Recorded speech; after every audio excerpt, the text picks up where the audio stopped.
아가, 나 좀 살려다오. 베개 밑에서 나온 쪽지 한 장. 뇌사 상태라는 시어머니가 남긴 메모였습니다. 의식이 없는 어머님이 어떻게... 그 순간 미동도 없던 손가락이 꿈틀거리면서 시어머니가 천천히 눈을 떴습니다. 어머님은 뇌사 상태가 아니었어. 대체 누가 어머님을 이 지경으로 만든 것일까요? 10분 뒤 여자는 상상도 못했던 끔찍한 비밀을 마주하게 됩니다. 이야기 시작 전에 구독과 좋아요를 눌러주시고 어디서 듣고 계신지 댓글로 남겨주시면 인사드리겠습니다. 어느 지방의 낡고 허름한 요양병원 복도입니다. 소독약 냄새가 코를 찌르는 이곳에서 한 여자가 허리를 깊이 숙인 채 바닥을 닦고 있습니다. 그녀의 이름은 유진주입니다. 한때는 서울의 큰 대학병원에서 가장 손 빠르고 똑똑하다고 칭찬받던 간호사였고 병원장의 며느리로 불리던 사람이었습니다. 하지만 지금 그녀의 손에 들린 것은 주사기 대신 낡은 대걸레뿐입니다. 남편을 잃은 슬픔이 채 가시기도 전에 시아버지에게 쫓겨난 진주는 연고도 없는 이 낯선 곳까지 흘러들어왔습니다. 밥벌이를 위해 요양병원 청소 일을 시작한 지도 벌써 1년이 다 되어갑니다. 퉁퉁 부르튼 손으로 묵묵히 걸레질을 하던 진주의 주머니에서 요란한 벨소리가 울렸습니다. 장갑을 벗고 확인해보니 모르는 번호였습니다. 여보세요? 수화기 너머로는 꽤 다급하고 짜증 섞인 목소리가 들려왔습니다. 혹시 환자 한명자 씨 며느님 되십니까? 여기 세정요양병원 원무과인데요. 한명자라는 이름 세 글자에 진주의 심장이 덜컥 내려앉았습니다. 시어머니였습니다. 자신을 친딸처럼 아껴주던 유일한 분. 시아버지 등살에 못 이겨 집을 나올 때 몰래 쌈짓돈을 쥐어주며 미안하다고 울던 그 시어머니의 이름이었습니다. 네, 제가 며느리 맞습니다만. 무슨 일이신가요? 아니, 환자 보호자인 김문석 씨가 전화를 도통 안 받아서요. 서류를 찾아보니까 며느님이 가족으로 되어 있길래 연락드렸습니다. 지금 한명자 환자가 우리 병원에 입원해 있는데 상태가 심각합니다. 뇌사 상태예요, 뇌사. 당장 와보셔야겠습니다. 진주는 자신의 귀를 의심했습니다. 뇌사라니요. 대한민국 최고의 병원 원장인 시어머니가 왜 서울의 큰 병원이 아닌 이런 시골 요양병원에 그것도 뇌사 상태로 왔다는 말입니까?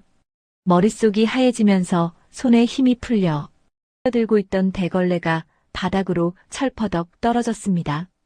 거기가 어디라고요? 지금 바로 가겠습니다. 진주는 앞뒤 재볼 겨를도 없이 병원을 뛰쳐나갔습니다. 택시를 잡아타고 달리는 내내 손발이 덜덜 떨렸습니다. 시아버지가 아무리 모진 사람이라 해도 평생을 함께한 아내를 이렇게 내팽개칠 리가 없다고 생각했습니다. 혹시 보이스피싱은 아닐까? 잘못 걸려온 전화는 아닐까? 수만 가지 생각이 머릿속을 맴돌았습니다. 한참을 달려 도착한 곳은 병원이라 부르기에도 민망할 정도로 외진 곳에 있는 낡은 건물이었습니다. 간판은 녹이 슬어 글씨조차 잘 보이지 않았고 인적도 드문 음산한 곳이었습니다. 진주는 숨이 턱까지 차오르도록 달려 접수처로 갔습니다. 방금 연락받고 온 한명자 환자 며느리입니다. 어머님 어디 계세요? 간호사는 진주를 위아래로 훑어보더니 무심하게 손가락으로 복도 끝을 가리켰습니다. 305호요. 여기 서류. 간호사의 말이 끝나기도 전에 진주는 복도를 내달렸습니다. 305호 병실 문 앞에 선 진주는 떨리는 손으로 문고리를 잡았습니다. 문을 열자 퀴퀴한 곰팡이 냄새가 훅 끼쳐왔습니다. 어두침침한 병실 구석, 1인용 침대 위에 앙상하게 마른 노인 하나가 누워 있었습니다. 진주는 입을 틀어막았습니다. 침대에 누워있는 사람은 그 고고하고 품이 있던 시어머니 한명자가 맞았습니다. 하지만 그 모습은 처참하기 그지없었습니다. 윤기나던 은발 머리카락은 빗질 한 번 안 한 듯 엉겨붙어 푸석했고 항상 곱게 화장하던 얼굴은 흑빛이 되어버렸습니다. 입고 있는 환자복은 언제 갈아입혔는지 모를 정도로 누렇게 변색되어 있었고 얼굴엔 두꺼운 산소호흡기가 씌워져 있었습니다.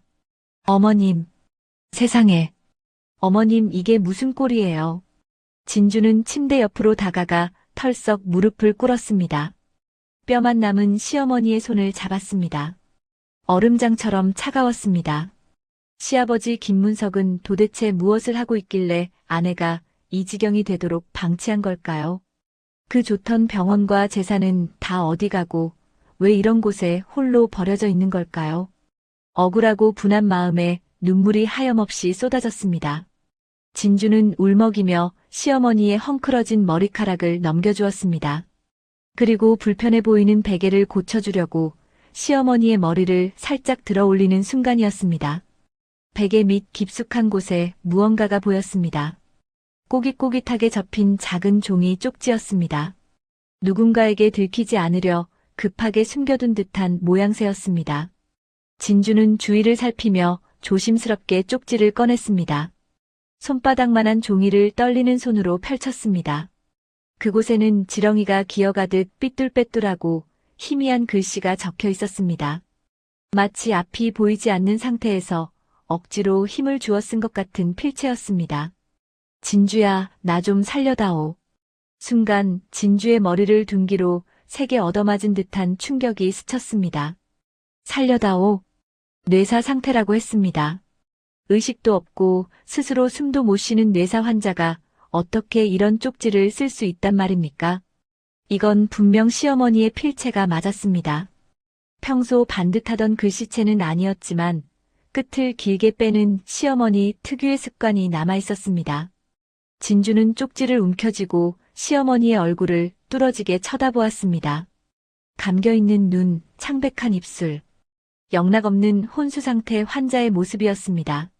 하지만 간호사로서 수많은 환자를 봐왔던 진주의 본능이 꿈틀거렸습니다. 무언가 이상했습니다. 진주는 시어머니의 귓가에 입을 가까이 대고 아주 작지만 또렷한 목소리로 불렀습니다.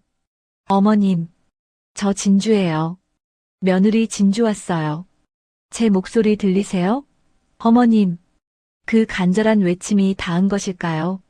미동도 없던 명자의 굳게 닫힌 눈꺼풀이 파르르 떨리기 시작했습니다. 그리고 눈꼬리를 타고 주르륵 뜨거운 눈물 한 방울이 베개 위로 떨어졌습니다. 진주는 숨을 들이켰습니다. 어머님, 그게 끝이 아니었습니다.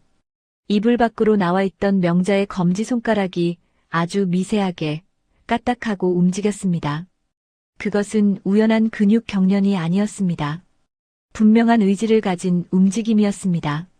진주는 확신했습니다. 시어머니는 뇌사가 아니었습니다. 살아있었습니다.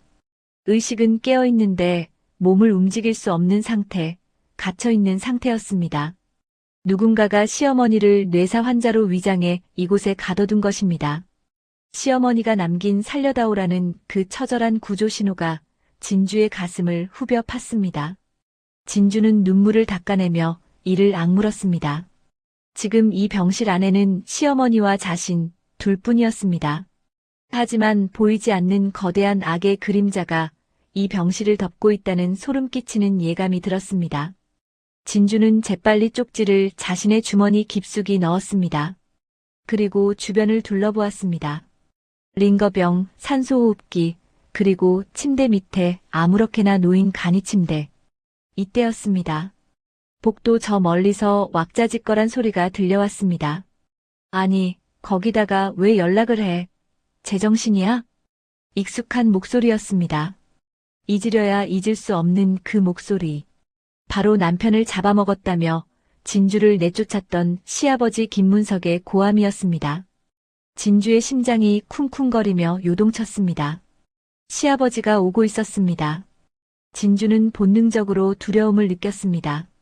만약 자신이 여기 있는 것을 들킨다면, 그리고 시어머니가 깨어있다는 사실을 그가 알게 된다면 무슨 일이 벌어질지 몰랐습니다. 진주는 본능적으로 몸을 숨겨야 한다고 판단했습니다. 하지만 좁은 병실에는 숨을 곳이 마땅치 않았습니다. 발소리는 점점 가까워지고 있었습니다. 진주는 침대 아래에 놓인 낡은 간병인용 간이침대를 보았습니다. 진주는 간이침대를 빼고 몸을 최대한 구겨 넣어 침대 아래로 들어가 간이침대를 다시 끌어당겨 몸을 숨겼습니다. 그녀가 몸을 숨기자마자 병실 문이 거칠게 열렸습니다. 뭐야? 어디 있어? 여기 있다며. 시아버지 김문석이 씩씩거리며 들어왔습니다. 진주는 숨소리조차 내지 못한 채 틈새로 보이는 시아버지의 구두를 바라보았습니다. 진주는 코를 막고 숨소리조차 내지 못한 채 바짝 엎드렸습니다. 뒤이어 당황한 간호사의 목소리가 들렸습니다. 아, 분명히 방금까지 계셨는데 화장실에 가셨나? 에이, 재수없게.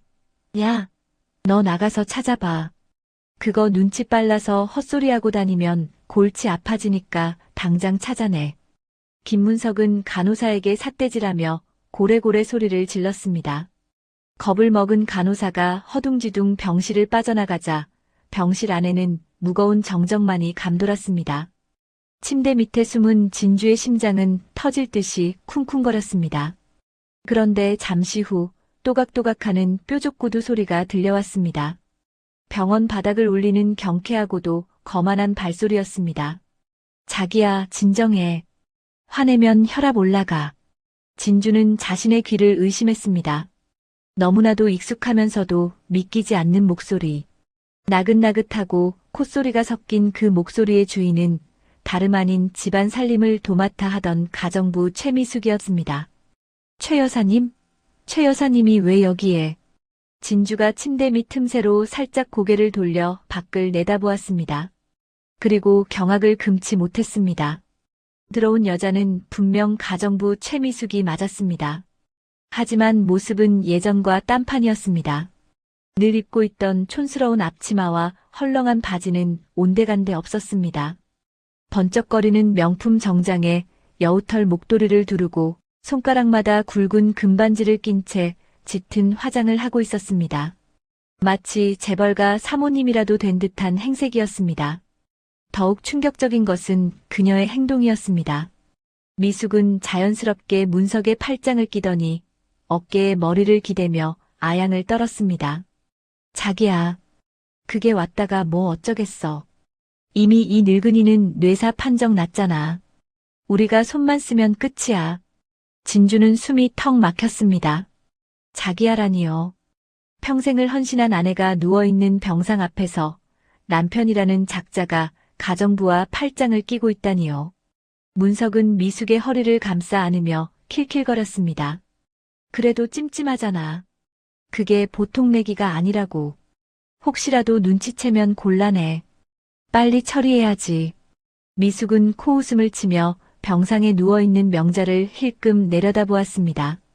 그 눈빛에는 섬뜩한 조롱이 가득했습니다. 걱정 마세요. 어차피 이 약 며칠만 더 쓰면 심장이 못 버텨서 알아서 멈출 거야. 의사 매수하는데 돈이 얼마나 들었는데 확실하지 않겠어? 우리 자기 이제 병원장이랑 재단 이사장 자리 다 자기 거 되는 거야. 흐흐흐, 그렇지? 아이고, 우리 복덩이 미숙이. 당신 말 듣길 잘했어. 진작에 저 늙은 여편네 치워버리고 당신이랑 살 걸 그랬어. 호호호, 그러니까요. 이제 서류 정리만 끝나면 바로 호흡기 떼버려요. 장례식 대충 치르고 그 병원이랑 재단 싹 다 팔아서 현금 챙기자고요. 스위스든 하와이든 가서 우리 둘이 떵떵거리며 사는 거야. 진주는 주먹을 꽉 쥐어 손톱이 살을 파고드는 줄도 몰랐습니다. 온몸의 피가 거꾸로 솟는 것 같았습니다. 시아버지 김문석은 단순히 무능하고 욕심 많은 노인네가 아니었습니다. 그는 내연녀인 가정부 미숙에게 눈이 멀어 조강지처인 아내를 독살하려 했고 그것도 모자라 산소호흡기를 떼어버리고 재산을 가로챌 계획을 세우고 있었습니다. 이 늙은이 꼴 좋다. 평생 고고한 척 잘난 척 나를 부려먹더니 꼴이 이게 뭐야? 냄새나게. 미숙은 명자의 얼굴 앞에서 손을 휘휘 내저으며 모욕을 주었습니다. 문석은 그걸 보며 덩달아 낄낄거렸습니다. 진주는 입술을 깨물어 터져나오려는 비명을 삼켰습니다. 저들은 사람이 아니었습니다. 악마였습니다. 문석과 미숙은 침대맡에 놓인 서류 봉투를 챙기며 희희낙낙했습니다. 자기야, 일단 나가서 밥부터 먹자. 나 배고파. 한우 먹으러 갈까? 그래. 우리 이쁜이 먹고 싶은 거 다 사주지. 가자. 두 사람은 누워있는 명자는 거들떠보지도 않고 서로 엉덩이를 두드려주며 병실을 빠져나갔습니다. 문이 닫히고 복도에서 그들의 웃음소리가 멀어질 때까지 진주는 꼼짝도 할 수 없었습니다. 병실에 다시 무거운 정적이 찾아왔습니다. 진주는 굳어버린 몸을 이끌고 침대 밑에서 기어나왔습니다. 온몸이 먼지투성이가 되었지만 털어낼 생각조차 들지 않았습니다. 그녀의 눈은 분노와 슬픔, 그리고 서슬 퍼런 결의로 불타오르고 있었습니다. 진주는 곧장 침대 옆에 걸린 링거병을 확인했습니다. 아까 미숙이 했던 말이 귓가에 맴돌았기 때문입니다. 이 약 며칠만 더 쓰면 심장이 못 버틴다던 그 말. 링거병의 라벨에는 영양수액이라고 적혀 있었습니다. 하지만 10년 넘게 링거를 다뤄온 진주의 눈은 속일 수 없었습니다. 수액의 색이 미묘하게 달랐고 점도가 일반 영양제와는 확연히 다른 끈적임을 보이고 있었습니다. 진주는 링거줄을 잠그고 주사기로 수액을 조금 뽑아 코끝에 가져갔습니다. 희미하지만 특유의 화학적인 냄새가 났습니다. 이건 설마. 진주의 얼굴이 사색이 되었습니다. 대학병원 수술실에서 수도 없이 다뤘던 약물이었습니다. 베크로늄. 수술할 때 환자가 움직이지 못하도록 근육을 이완시키는 강력한 근육 마비제였습니다.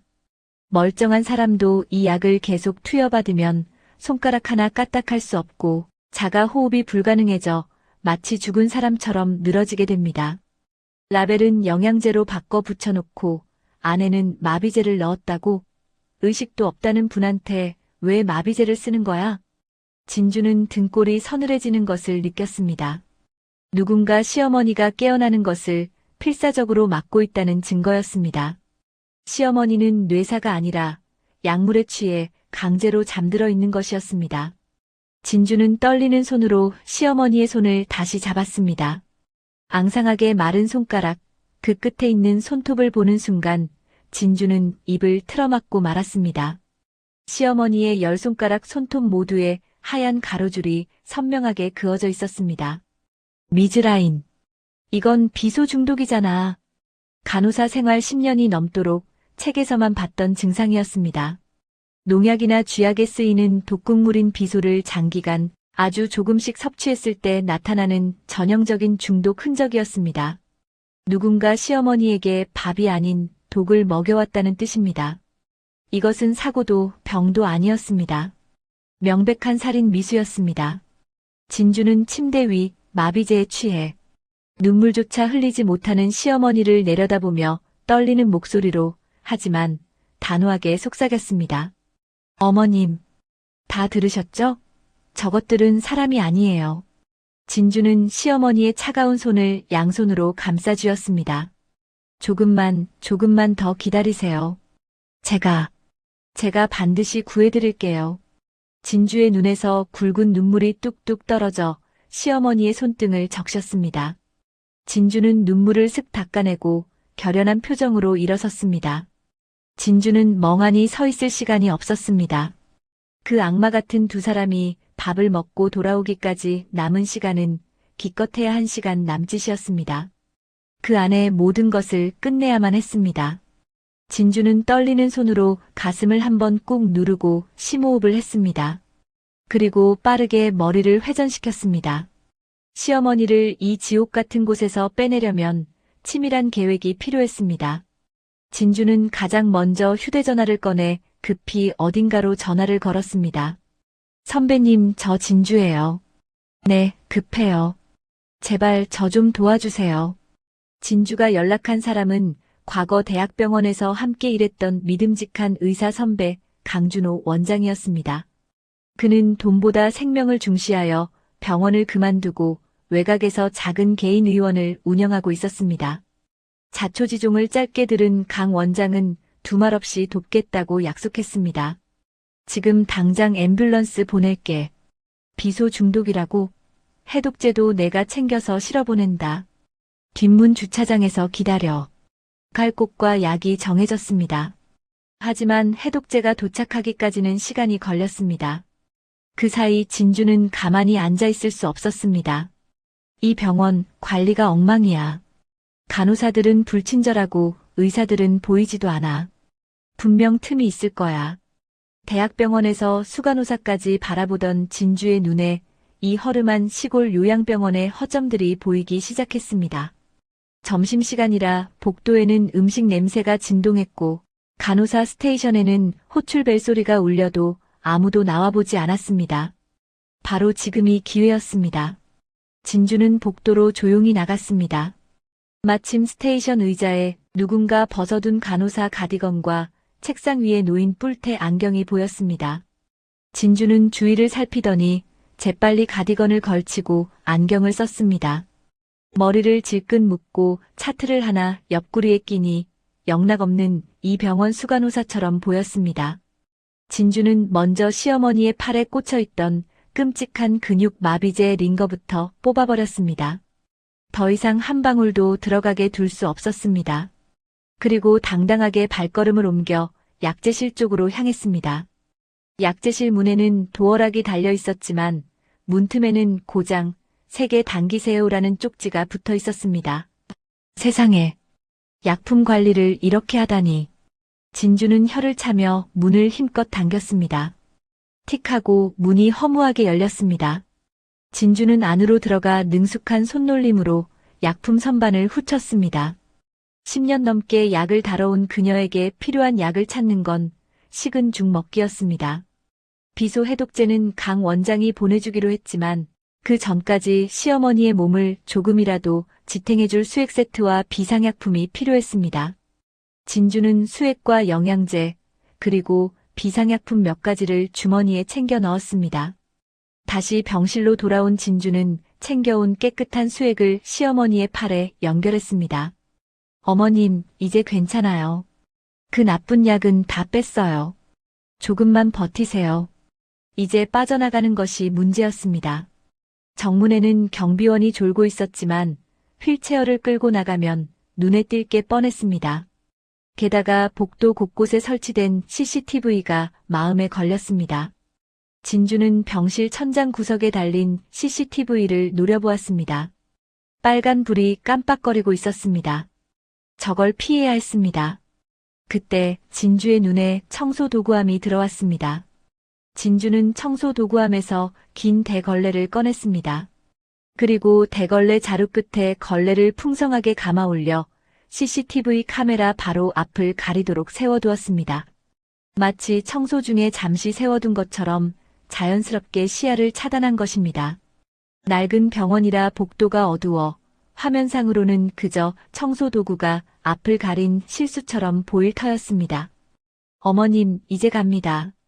진주는 시어머니를 휠체어에 태웠습니다. 축 늘어진 시어머니의 몸은 깃털처럼 가벼워져 있어 진주의 마음을 더욱 아프게 했습니다. 진주는 두꺼운 담요를 머리끝까지 덮어 씌워 밖에서 보면 누군지 알 수 없게 위장했습니다. 그리고 링거병을 휠체어 손잡이에 매달고 병실 문을 나섰습니다. 복도에는 정적이 감돌았습니다. 휠체어 바퀴 굴러가는 소리가 유난히 크게 들렸습니다. 진주는 태어난 척 환자를 검사실로 이송하는 간호사처럼 당당하게 걸음을 옮겼습니다. 그때 엘리베이터 문이 열리며 컵라면을 든 젊은 남자 직원이 걸어 나왔습니다. 진주와 정면으로 마주쳤습니다. 진주의 심장이 덜컥 내려앉았습니다. 지금 점심시간인데 어디 가세요? 검사 다 끝난 거 아니에요? 직원이 의아한 표정으로 물었습니다. 진주는 당황하지 않고 오히려 베테랑 간호사 특유의 엄한 목소리로 꾸짖듯 말했습니다. 지금 환자분 상태가 급격히 나빠져서 엑스레이 다시 찍으러 가는 길이에요. 응급 상황인 거 안 보여요? 길 막지 말고 비켜요. 진주의 기세에 눌린 직원은 엉겁결에 뒷걸음질 치며 고개를 숙였습니다. 아, 네네. 수고하세요. 직원은 별다른 의심 없이 지나쳐갔습니다. 진주는 안도의 한숨을 내쉬며 엘리베이터에 탔습니다. 닫힌 버튼을 누르는 손이 덜덜 떨렸습니다. 1층 로비가 아닌 지하 1층, 장례식장과 연결된 뒷문 주차장으로 향했습니다. 지하 주차장은 어두컴컴하고 습했습니다. 문이 열리자마자 진주는 휠체어를 밀고 달리기 시작했습니다. 저 멀리 뒷문 쪽에 비상등을 켠 승합차 한 대가 보였습니다. 선배강 원장이 보내준 앰뷸런스였습니다. 여기요. 여기. 차에서 내린 구급대원들이 달려와 휠체어를 함께 잡았습니다. 두 사람은 짐짝을 싣듯 서둘러 시어머니를 뒷좌석에 눕혔습니다. 진주도 차에 올라탔습니다. 빨리 출발해주세요. 밟으세요. 차가 급출발하며 병원 뒷문을 빠져나가는 순간 백미러로 병원 입구에 검은 세단 한 대가 들어오는 것이 보였습니다. 시아버지 김문석의 차였습니다. 간발의 차이였습니다. 1분만 늦었어도 주차장에서 마주칠 뻔했던 것입니다. 진주는 등줄기에 식은땀이 흐르는 것을 느끼며 뒤로 멀어지는 요양병원을 노려보았습니다. 두고 봐. 내가 반드시 다시 돌아온다. 그때는 내 발로 걸어 들어가서 너희들 죄를 낱낱이 밝혀줄 테니까. 차는 어둠을 뚫고 30여 분을 달렸습니다. 진주는 달리는 차 안에서 시어머니의 상태를 계속 살폈습니다. 강 원장의 병원이 같은 시 외곽에 있었던 것이 불행 중 다행이었습니다. 해독제가 들어가기 시작했지만 여전히 호흡은 불안정했고 맥박은 약했습니다. 어머님, 조금만 더 버티세요. 다 왔어요. 이제 살았어요. 드디어 강준호 원장의 개인 병원 간판이 보였습니다. 미리 연락을 받은 강 원장과 간호사들이 입구에 나와 대기하고 있었습니다. 차가 멈추자마자 의료진들이 달려들어 명자를 이동식 침대로 옮겼습니다. 상태가 생각보다 심각하군. 바로 처치실로. 강 원장의 다급한 외침과 함께 명자는 처치실로 옮겨졌습니다. 진주는 그제야 다리에 힘이 풀려 주저앉고 말았습니다. 긴장이 풀리자 억눌러왔던 두려움과 슬픔이 한꺼번에 밀려왔습니다. 하지만 울고 있을 수만은 없었습니다. 이제부터가 진짜 시작이었습니다. 시어머니를 살려내고 그 속에 감춰진 진실을 밝혀내야 했습니다. 처치실 문이 닫히고 붉은색 수술 중 램프가 켜졌습니다. 진주는 두 손을 모으고 기도했습니다. 제발 살아만 달라고. 당신이 겪은 그 억울한 일들을 세상에 알릴 수 있게 기회를 달라고 말입니다. 그 시각 한우를 배불리 먹고 병원으로 돌아온 김문석과 최미숙은 텅 빈 침대를 보고 경악하고 있었습니다. 찢겨나간 링거줄과 바닥에 떨어진 청소부 유니폼만이 그들을 반기고 있을 뿐이었습니다. 악마들의 안식처에 균열이 가기 시작한 순간이었습니다. 강준호 원장의 개인 병원 처치실, 긴박한 공기가 감돌고 있습니다. 삐삐삐 규칙적으로 울리는 심전도 모니터 소리만이 차가운 방을 채우고 있었습니다. 침대에 누운 시어머니 한명자의 얼굴은 여전히 흑빛이었고 앙상한 팔에는 해독제를 섞은 수액이 쉴 새 없이 들어가고 있었습니다. 강 원장은 이마에 맺힌 땀을 닦으며 진주에게 고개를 끄덕였습니다. 진주야, 다행히 골든타임은 안 놓친 것 같다. 비소 농도가 치사량 직전이었어. 네가 30분만 늦게 데려왔어도 장담 못할 뻔했다. 그 말을 들은 진주는 다리에 힘이 풀려 주저앉을 뻔했습니다. 하늘이 도운 것이었습니다. 하지만 안심하기엔 일렀습니다. 몸속에 퍼진 독을 완전히 빼내고 마비되었던 근육을 되살리려면 기나긴 싸움이 필요했습니다. 그날부터 진주의 처절한 간호가 시작되었습니다. 진주는 잠시도 쉬지 않았습니다. 의자 하나를 침대 옆에 끌어다 놓고 쪽잠을 자며 밤낮으로 시어머니 곁을 지켰습니다. 오랫동안 마비제에 취해 굳어버린 시어머니의 팔다리를 주무르고 또 주물렀습니다. 근육이 굳지 않게 하려면 계속 마사지를 해줘야 했습니다. 진주의 손목이 시큰거리고 손가락 마디마디가 부어올랐지만 멈추지 않았습니다. 어머님, 힘내세요. 제발 일어나세요. 저랑 같이 맛있는 것도 먹고 여행도 가셔야죠. 진주는 젖은 수건으로 시어머니의 몸을 닦아내며 끊임없이 말을 걸었습니다. 해독 치료가 진행되면서 명자의 몸에서는 역한 냄새가 나는 땀과 배설물이 쏟아져 나왔습니다. 몸속 깊이 박혀있던 독기운이 빠져나오는 신호였습니다. 진주는 그 험한 것들을 맨손으로 받아내고 닦아내면서도 얼굴 한번 찌푸리지 않았습니다. 오히려 독이 빠지는 것이 반가워 눈물을 흘리며 감사했습니다. 그렇게 꼬박 일주일이 지났습니다. 한편 명자를 도둑맞은 요양병원은 그야말로 아수라장이었습니다. 텅 빈 침대를 확인한 시아버지 김문석은 이성을 잃고 날뛰었습니다. 야, 이 돌팔이 의사놈들아. 환자 관리를 어떻게 했길래 사람이 없어져. 당장 내 마누라 찾아내. 문석은 병실 집기를 때려 부수며 고래고래 소리를 질렀습니다. 옆에 있던 최미숙의 표정은 사색이 되어 있었습니다. 단순히 환자가 사라진 게 문제가 아니었습니다. 명자가 깨어나서 자신들이 한 짓을 불어버리면 재산은커녕 감옥에 가야 할 판이었습니다. 미숙은 떨리는 손으로 문석의 팔을 잡았습니다. 자기야, 진정해봐. 일단 CCTV부터 확인해. 어떤 놈이 데려갔는지 봐야 할 거 아니야. 두 사람은 보안실로 달려가 CCTV 화면을 돌려보았습니다. 하지만 복도 CCTV는 진주가 청소 대걸레로 가려놓은 탓에 까만 화면만 나올 뿐이었습니다. 젠장, 이게 뭐야? 아무것도 안 보이잖아. 문석이 책상을 내리치며 욕설을 퍼부었습니다. 그때였습니다.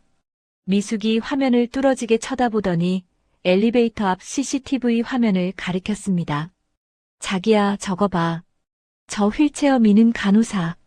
화면 속 여자는 마스크와 안경으로 얼굴을 가리고 있었지만 휠체어에는 담요를 뒤집어 쓴 환자가 타고 있었습니다. 문석이 인상을 찌푸리며 물었습니다. 저게 누군데? 그냥 간호사잖아. 아니야, 잘 생각해봐. 아까 병원에서 전화 왔을 때 며느리 진주한테 연락했다고 했잖아. 그랬지. 근데 간호사가 진주는 왔다가 그냥 갔다고 했잖아. 미숙의 눈이 뱀처럼 가늘어졌습니다. 그게 아니야. 왔다가 그냥 간 게 아니었어. 걔가 어떤 애인데 시어머니가 뇌사라는데 그냥 가겠어? 분명히 병실 안에 숨어 있었던 거야. 그러다가 우리가 밥 먹으러 나간 사이에 몰래 빼돌린 거라고. 미숙의 말에 문석의 얼굴이 불그락푸르락해졌습니다. 뭐라고? 숨어 있었다고? 아니 그럼. 우리가 병실에서 했던 얘기를 다 들었다는 거야? 당연하지. 100%야. 아까 침대 밑에 간이 침대도 삐져나와 있었잖아. 거기에 숨어 있다가 우리 얘기 다 듣고 쟤 지금 시어머니 살리려고 작정하고 데려간 거야. 상황은 최악으로 치닫고 있었습니다. 진주가 자신들의 불륜 사실은 물론이고 명자를 죽이려던 계획까지 모두 알게 되었습니다. 게다가 명자까지 빼돌렸으니 이제 시간 싸움이었습니다. 명자가 완전히 정신을 차리고 경찰에 신고하기 전에 찾아내야만 했습니다. 다급해진 문석은 품에서 휴대전화를 꺼내 어딘가로 전화를 걸었습니다. 목소리에는 살기가 가득했습니다. 김 사장. 나야. 지금 당장 애들 좀 풀어야겠다. 쥐새끼 하나 있어. 내 마누라를 납치해간 여잔데 잡아서 족쳐야 해. 돈은 얼마든지 줄 테니까 이 근방 병원이란 병원은 쥐 잡듯이 뒤져서 찾아내. 김문석은 지역에서 꽤나 악명 높은 용역 깡패 업체에 연락을 넣었습니다. 돈이면 물불 안 가리는 그들이었습니다.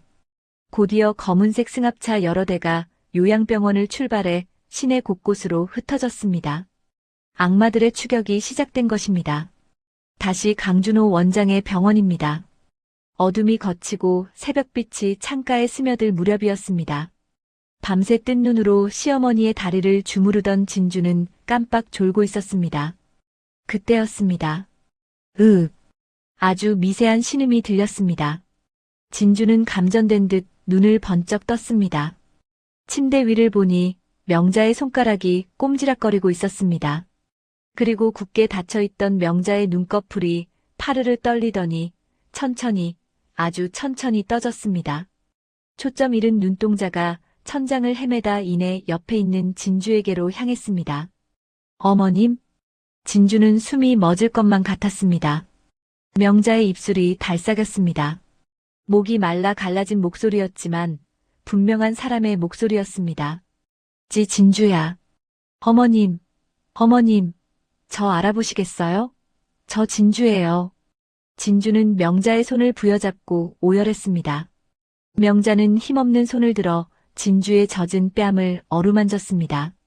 그 손길은 따뜻했습니다. 지옥 같았던 마비 상태에서 풀려나 드디어 진짜 산 사람이 되어 돌아온 것입니다. 아가 고생했다. 미안하다. 내가 미안해. 명자의 눈에서도 굵은 눈물이 주르륵 흘러내렸습니다. 며느리를 지켜주지 못하고 쫓겨나게 했던 죄책감, 그리고 죽음의 문턱에서 자신을 구해준 고마움이 뒤섞인 눈물이었습니다. 강 원장이 달려와 상태를 살폈습니다. 기적입니다. 의식이 완전히 돌아오셨어요. 이제 고비는 넘겼습니다. 강 원장의 말에 진주는 털썩 주저앉아 엉엉 소리내어 울었습니다. 명자는 그런 진주를 안쓰럽게 바라보며 거친 숨을 몰아쉬었습니다. 하지만 명자의 눈빛은 단순히 감동에 젖어 있는 것만은 아니었습니다. 그 눈 속에는 깊은 슬픔과 함께 서슬 퍼런 분노가 이글거리고 있었습니다. 한참을 울던 진주가 눈물을 닦고 물었습니다. 어머님, 이제 다 괜찮아요. 저희가 지켜드릴게요. 그런데 도대체 그동안 무슨 일이 있었던 거예요? 아버님이랑 최 여사가. 진주의 물음에 명자는 고통스러운 듯 눈을 질끈 감았다 떴습니다. 그리고 떨리는 입술을 열어 그동안 가슴속에 묻어두었던, 아니 말할 수 없어서 삼켜야만 했던 충격적인 진실을 토해내기 시작했습니다. 진주야, 나는 다 봤다. 그 악마들이 내 아들에게 무슨 짓을 했는지, 그리고 나한테 무슨 짓을 했는지. 명자의 목소리는 작았지만 병실의 공기를 얼어붙게 만들 만큼 차갑고 단호했습니다. 내 남편 김문석, 그리고 그 가정부년 그들은 사람이 아니야. 짐승만도 못한 것들이야. 명자의 입에서 나오는 이야기는 진주의 상상을 초월하는 끔찍한 것이었습니다. 단순히 재산을 노린 것이 아니었습니다. 거기에는 진주의 남편 현우의 죽음에 얽힌 무서운 비밀이 숨겨져 있었습니다. 진주는 쿵쾅거리는 심장을 부여잡고 시어머니의 입술에 귀를 기울였습니다. 명자의 눈은 허공을 응시하고 있었고 그녀의 목소리는 떨리지만 또렷하게 과거의 시간을 더듬어 올라갔습니다. 2년 전 대한민국 최고의 병원 중 하나인 명성의료원. 그곳의 이사장이자 병원장인 한명자는 누구보다 완벽한 여성이었습니다. 탁월한 의술과 냉철한 경영 능력으로 병원을 키워냈고 모든 사람의 존경을 받았습니다. 하지만 빛이 강하면 그림자도 짙은 법이었습니다. 그녀의 그림자는 바로 남편 김문석이었습니다. 문석은 평생을 아내의 그늘에 가려 살았습니다. 병원장 남편이라는 허울 좋은 감투만 썼지 실상은 무능력하고 욕심만 많은 늙은이 취급을 받았습니다. 아내 명자는 바빴고 아들 현우는 유능한 의사로 성장해 엄마의 뒤를 잇고 있었습니다. 집안에서 설 자리가 없던 문석의 비틀린 자존심을 채워준 것은 유일하게 한 사람, 입주 가정부 최미숙뿐이었습니다. 사모님은 참 너무하세요. 바깥일이 뭐 그리 중요하다고 회장님 식사도 제대로 안 챙기시고 제가 회장님 입맛에 딱 맞는 반찬 해놨으니까 얼른 드세요. 미숙은 명자가 없는 틈을 타 문석에게 교태를 부리며 접근했습니다. 아내에게 받지 못한 대접을 가정부에게 받으며 문석은 점점 미숙에게 빠져들었습니다. 미숙은 그런 문석을 조종하며 야금야금 집안의 실세가 되어가고 있었습니다. 그러던 어느 날 청천벽력 같은 일이 벌어졌습니다. 눈에 넣어도 아프지 않을 아들 현우가 갑작스러운 심장마비로 세상을 떠난 것입니다. 그날은 유난히 비가 많이 오던 밤이었습니다. 당직을 마치고 집에 와 쉬던 건강한 아들이 하룻밤 사이에 싸늘한 주검이 되어 발견되었습니다. 집안은 풍비박산이 났습니다. 아들을 잃은 슬픔에 명자는 식음을 전폐하고 일에만 미친 사람처럼 매달렸습니다. 반면 문석은 그 화살을 며느리 진주에게 돌렸습니다. 내년이 남편을 잡아먹었어. 재수 없는 년. 당장 내 집에서 나가. 문석은 아들의 죽음을 빌미로 눈엣가시 같았던 며느리 진주를 내쫓아버렸습니다. 명자는 며느리를 지켜주고 싶었지만 아들을 잃은 충격과 과로로 몸과 마음이 피폐해져 문석을 말릴 힘조차 없었습니다. 결국 진주는 쫓겨났고 텅 빈 저택에는 명자와 문석, 그리고 가정부 미숙만이 남게 되었습니다. 진주가 떠난 후 집안은 완전히 미숙의 세상이 되었습니다. 명자는 아들을 잊기 위해 밤낮 없이 병원 일에만 몰두했고 늦은 밤에나 녹초가 되어 귀가했습니다. 그런 명자를 기다리는 건 미숙이 차려내오는 정체불명의 특별 보양탕이었습니다. 사모님, 얼굴이 반쪽이 되셨어요.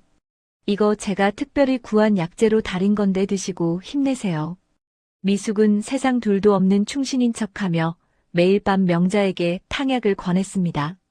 명자는 아무런 의심 없이 그저 몸을 추스르고 다시 병원을 지켜야 한다는 일념으로 그 쓴 약을 받아 마셨습니다. 하지만 그 약을 먹을 때마다 이상하게 속이 메스껍고 손발이 저려왔습니다. 사건이 터진 건 바로 한 달 전이었습니다. 그날도 명자는 경무에 시달리다 늦은 밤 귀가했습니다. 미숙은 여느 때처럼 보양탕을 내왔습니다. 명자는 약을 단숨에 들이켰지만 그날따라 구역질이 너무 심해 견딜 수가 없었습니다. 새벽 2시경 명자는 잠을 이루지 못하고 화장실을 가기 위해 비틀거리며 방을 나섰습니다. 복도를 지나는데 가정부 미숙의 방에서 두렁거리는 말소리와 함께 새어나오는 불빛이 보였습니다. 이 시간에 안 자고 누구랑 통화를 하나. 명자는 무심코 방문 틈으로 안을 들여다보았습니다. 그리고 그 자리에서 심장이 멎는 듯 했습니다. 침대 위에는 남편 문석과 가정부 미숙이 서로 껴안고 뒹굴고 있었습니다. 자기야, 저 늙은 여편네 오늘 약 다 먹었어? 빨리 죽어야 우리가 저 병원을 꿀꺽할 텐데. 걱정 마세요, 회장님. 제가 아주 듬뿍 넣었어요. 이제 며칠 안 남았어요. 호호호. 명자는 너무 큰 충격에 비명조차 나오지 않았습니다. 배신감과 공포에 온몸이 사시나무 떨듯 떨렸습니다. 뒷걸음질 치던 명자는 그만 바닥에 놓인 화분을 건드리고 말았습니다. 와장창. 그 소리에 놀란 문석과 미숙이 방문을 벌컥 열고 뛰쳐나왔습니다. 다 당신들. 명자는 가슴을 부여잡고 바닥에 쓰러졌습니다. 극심한 스트레스와 충격, 그리고 오랫동안 몸에 쌓인 독기운이 한꺼번에 터져버린 것입니다. 눈앞이 흐릿해지고 숨을 쉴 수가 없었습니다. 문석은 당황해서 어쩔 줄 몰라 펄쩍 뛰었지만 미숙은 달랐습니다. 그녀는 쓰러진 명자를 내려다보며 입가에 비릿한 미소를 지었습니다. 그리고 천천히 명자에게 다가와 귀에 대고 소름 끼치는 목소리로 속삭였습니다. 어머, 사모님. 많이 놀라셨나 봐? 걱정 마세요. 편안하게 보내드릴게. 명자는 흐려져가는 의식 속에서도 미숙의 눈을 똑바로 쳐다보려 애썼습니다. 미숙의 입술이 다시 움직였습니다. 외롭지 않게 아들 만나러 가. 똑같이 심장마비로. 쿵. 명자의 머릿속에서 폭탄이 터졌습니다. 아들 현우는 경무에 시달려 심장마비로 죽은 게 아니었습니다. 이 여자가, 이 끔찍한 여자가 내 아들을 죽인 것이었습니다. 명자는 피가 거꾸로 솟는 것 같았지만 이미 몸은 말을 듣지 않았습니다. 으으. 명자는 바닥을 긁으며 필사적으로 저항하려 했지만 결국 눈앞이 캄캄해지며 정신을 잃고 말았습니다. 그것이 명자가 기억하는 마지막 장면이었습니다. 다시 병실 안. 이야기를 마친 명자의 뺨 위로 굵은 눈물이 하염없이 흘러내렸습니다. 진주야, 내 아들 현우 그 불쌍한 것이 심장마비가 아니었어. 그년이 그 독사가 내 아들을 죽인 거야. 그리고 나까지 죽여서 병원을 통째로 삼키려고. 진주는 입을 틀어막고 오열했습니다. 남편의 죽음이 병사가 아니라 타살이었다니. 그것도 믿었던 가정부와 시아버지의 탐욕 때문에 희생되었다니. 진주의 가슴은 갈갈이 찢겨나가는 듯 했습니다. 어머님, 어떻게 그런 끔찍한 짓을. 분노에 몸을 떠는 진주를 보며 명자는 앙상한 손으로 자신의 환자복 주머니를 뒤적였습니다. 그리고 덜덜 떨리는 손으로 무언가를 꺼내 진주에게 건넸습니다. 이걸 받아라. 그것은 낡은 만년필이었습니다. 진주가 쫓겨나기 전 남편 현우가 생일 선물이라며 어머니에게 선물했던 바로 그 만년필이었습니다. 이게 뭐예요? 현우가 죽기 전에 나에게 준 선물이다. 내가 쓰러지고 나서 놈들이 나를 짐짝처럼 병원으로 실어 나를 때 무의식 중에도 내가 이것 하나만은 놓지 않고 품속에 꼭 쥐고 있었다. 이게 우리 현우가 남긴 마지막 유품이자 놈들을 잡을 유일한 증거야. 명자의 눈빛이 형형하게 빛났습니다. 이 만년필에는 비밀이 있어. 진주는 떨리는 손으로 만년필을 받아들었습니다. 차가운 금속의 감촉이 손끝에 닿자 죽은 남편의 온기가 느껴지는 듯 했습니다. 이 작은 만년필 속에 악마들을 파멸시킬 결정적인 단서가 들어있다는 말이었습니다. 시어머니 명자의 고백을 들은 진주는 억장이 무너져 내리는 것만 같았습니다. 사랑했던 남편 현우가 과로사도 병사도 아닌 그 끔찍한 가정부 최미숙의 손에 독살당했다는 사실은 진주의 영혼을 갈기갈기 찢어놓았습니다. 여보 불쌍해서 어떻게 그렇게 아파서 어떻게 갔어. 진주는 바닥에 주저앉아 가슴을 치며 통곡했습니다. 남편이 죽던 날 마지막까지 속이 탄다. 물 좀 줘하며 고통스러워하던 모습이 떠올라 숨조차 쉴 수 없었습니다. 그게 다 독 때문이었다니. 아내가 되어 그것도 모르고 보냈다니. 진주는 죄책감과 분노에 몸서리쳤습니다. 그런 며느리를 바라보는 명자의 눈에서도 피눈물이 흘렀습니다. 명자는 앙상하게 마른 손을 뻗어 진주의 어깨를 감싸 안았습니다. 진주야, 울지 마라. 지금은 울 때가 아니야. 내 남편, 내 아들 현우의 억울함을 풀어줘야지. 저 악마 같은 년놈들을 그냥 둘 수는 없잖니. 명자는 결연한 표정으로 진주의 손에 들린 만년필을 꽉 쥐어주었습니다. 이 만년필 그냥 만년필이 아니다. 진주는 눈물 범벅이 된 얼굴로 만년필을 내려다보았습니다. 겉보기에는 조금 낡고 평범해 보이는 검은색 만년필이었습니다. 남편 현우가 생전에 어머니 병원 일하시면서 중요한 계약하실 때 쓰세요라며 선물했던 것이었습니다. 현우가 이걸 줄 때 내게만 살짝 알려준 비밀이 있어. 병원장 자리에 있다 보면 별의별 사기꾼들이 다 꼬인다고 혹시나 곤란한 일이 생기면 쓰라고 하더구나. 여기 뚜껑을 돌리면 녹음기가 켜진단다. 주변에 사람 목소리가 들릴 때만 자동으로 녹음되는 기능이 있어. 진주의 눈이 번쩍 뜨였습니다. 녹음기요? 그래. 내가 쓰러지던 그날 밤 정신을 잃어가면서도 본능적으로 이 만년필 뚜껑을 돌려놨었다. 그리고 놈들이 나를 짐짝처럼 차에 실어 그 요양병원에 가둘 때까지 나는 이 만년필을 속옷 깊숙이 숨겨서 지켜왔어. 명자의 목소리는 떨리고 있었지만 힘이 실려 있었습니다. 놈들은 내가 의식이 없는 줄 알고 자기들끼리 맘 놓고 떠들어댔지.